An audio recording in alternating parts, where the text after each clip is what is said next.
Bonjour à tous, bonjour Tariq Ramadan. Bonjour. On rappelle souvent que vous êtes d'origine égyptienne, même si vous êtes suisse. On rappelle aussi que votre grand-père a fondé le mouvement des frères musulmans, mouvement considéré comme un mouvement intégriste, on y reviendra, islamiste en tout cas. Mais d'abord sur la journée d'hier, le président Moubarak, après les grandes manifestations, a annoncé qu'il ne se représenterait pas à sa propre succession. Est-ce que vous avez le sentiment que ça peut suffire à désamorcer la crise ? Écoutez, non, il y a une chose qui est assez évidente, c'est, vous savez, on a l'impression de revoir quelques éléments du scénario que nous avons eu en Tunisie avec les interventions de Ben Ali à la fin de son règne. Je pense que si on écoute bien ce qui a été dit par Moubarak hier, il y a deux choses. La première, c'est que la forme qu'a pris le discours est très très émotionnelle. Il dit je mourrai dans mon pays, je resterai là à le défendre. Donc il y a une forme qui est très égyptienne en fait, mais la substance semble quand même être très près de ce qui va venir après du discours qui va le suivre, c'est-à-dire le discours d'Obama. Tout porte à croire qu'aujourd'hui, et l'administration américaine et ceux qui sont au pouvoir en Égypte n'ont pas d'alternative et qu'ils sont en train de chercher une sorte de plan B pour pouvoir contrôler la transition. Alors justement, le président Obama ne sera pas content avec ça. Le président Obama, vous le citiez, réclame une transition. Cette transition, elle pourrait être incarnée par qui ? Ben écoutez, pour l'heure qu'il est, ce qui est une évidence, encore une fois, c'est un peu le scénario tunisien, on a une mobilisation totalement informelle, c'est-à-dire que tout le monde, tous ceux qui sont opposés à Moubarak ont comme accord d'être opposés à Moubarak, mais il n'y a pas de leader, il n'y a pas de mouvement politique qui mène la danse, donc on est de ce point de vue-là dans quelque chose qui est une résistance à tout un système, on ne veut ni Moubarak ni ceux qui le soutiennent, et on ne voit comme alternative soit les militaires qui jouent aujourd'hui un jeu de modération très très vraisemblablement dicté aussi sur les conseils de l'administration Obama qui est très très proche des militaires comme elle l'était d'ailleurs en Tunisie. Donc on a ce scénario possible. Les figures de la société civile comme Baradei, comme Ayman Nour ne sont pas crédibles à l'heure qu'il est et on ne voit pas apparaître qui soutiendrait le gouvernement ou qui serait un facteur de stabilité. On ne voit rien apparaître si ce n'est effectivement encore une fois l'armée et ce qui pourrait être, et ce qu'on espère d'ailleurs, c'est que de ceux qui sont opposés au régime apparaisse une vraie plateforme, une vraie alliance multidimensionnelle qui irait vers la transition permettant des élections démocratiques et libres. Il y a quand même un mouvement d'opposition important, c'est les frères musulmans. Est-ce que eux ne peuvent pas prendre le pouvoir, en tout cas représenter quelque chose d'important dans cette transition ? Non, je pense que, encore une fois, vous savez, le discours qui a consisté à opposer à Moubarak uniquement des islamistes et parmi eux les plus radicaux, c'est un discours qui a servi la dictature. Et c'est malheureusement un discours qu'on a même entendu récemment de la part du gouvernement israélien qui a demandé à Washington de soutenir Moubarak car sinon ce ne pourrait être que les islamistes. Ça n'est pas vrai. Aujourd'hui, le terrain vous dit et dit clairement que ceux qui se sont opposés à Moubarak, ce sont des femmes et des hommes dont certains sont dans la pauvreté, dans la marginalité sociale et qui en ont marre de ce gouvernement qui depuis 30 ans a imposé un état d'urgence. Depuis la mort de Sadat, on est dans l'état d'urgence, c'est-à-dire un état où 3 personnes qui se réunissent peuvent être arrêtées en Égypte. La torture y est appliquée, la sous-traitance de la torture Justement, y est appliquée. À propos de torture, vous avez été témoin de ces tortures.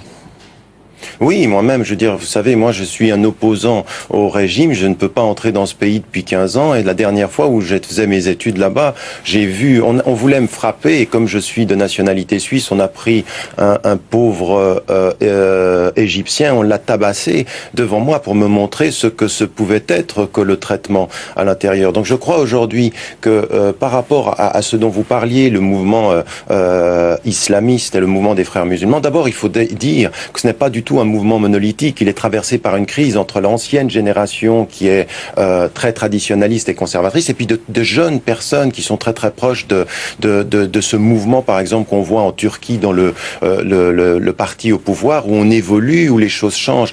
Donc, mais il y a aussi des durs, chez les frères musulmans par exemple. Vous avez... Le Hamas, c'est une branche des frères musulmans à Gaza.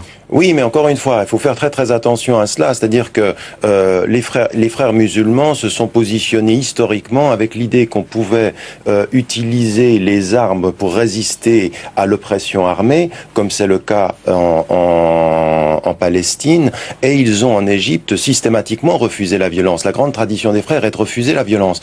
Alors je ne crois pas qu'il faille aujourd'hui dire que le mouvement peut être uniquement récupéré et diaboliser l'opposition. Par contre, il faut venir avec des questions très très ferme sur ceux qui veulent être partie prenante de la démocratisation. Un, qu'ils respectent l'état de droit. Deux, premier, qu'ils respectent l'état de droit. En second, qu'ils respectent le processus électoral avant les élections comme après les élections. Ne pas accepter, par exemple, ce qu'on avait aussi entendu en Algérie. On prend le pouvoir démocratiquement, puis ensuite on fait cesser la démocratie. Qu'il y ait effectivement, de ce point de vue-là, le respect de ce cadre-là. Et dans ce cadre-là, si nous sommes sérieux avec nos principes démocratiques, il faut laisser toutes les tendances qui refusent la violence et qui respectent ces règles-là faire partie du processus. Car enfin, la torture et la répression n'éliminent absolument pas les mouvements, voire elles les radicalisent. Et de notre côté, je le dis aussi à la France, mais comme j'ai pu le dire aux États-Unis, il faut cesser la diabolisation des oppositions aux dictatures, parce que si nous sommes vraiment démocrates, il faut espérer pour ces sociétés arabes, avec ces révolutions qui se lèvent, ces peuples qui disent ça suffit, nous étouffons, il faut les entendre, parce que notre sécurité en Europe passera par la démocratisation de ces sociétés, non pas par la collaboration avec les dictatures. Vous pensez que ce qui s'est passé en Tunisie, ce qui se passe en Égypte, ça peut se passer dans d'autres pays arabes? On parle de théorie des dominos.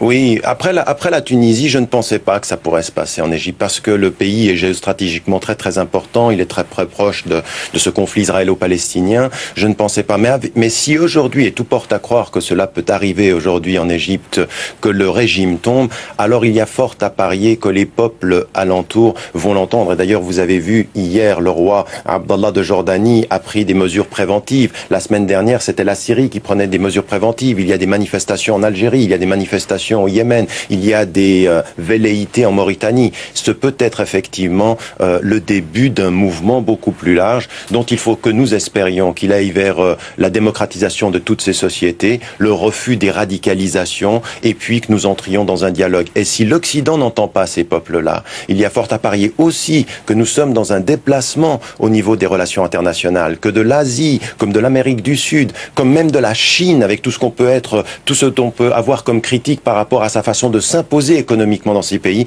d'autres voix vont être entendues que les voix occidentales si en Occident on refuse d'entendre qu'il faut cesser nos collaborations avec les dictatures et commencer à accompagner la démocratisation des sociétés arabes. Est-ce que vous allez retourner en Égypte ?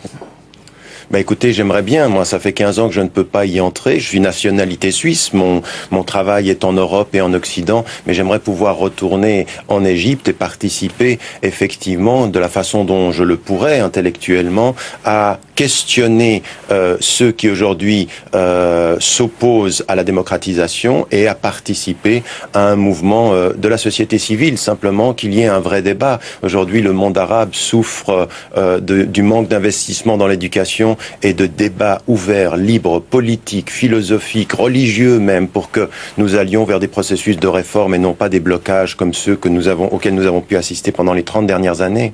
Merci. William, c'est à vous. Merci. Merci, messieurs. Le bulletin météo de Mademoiselle Tania.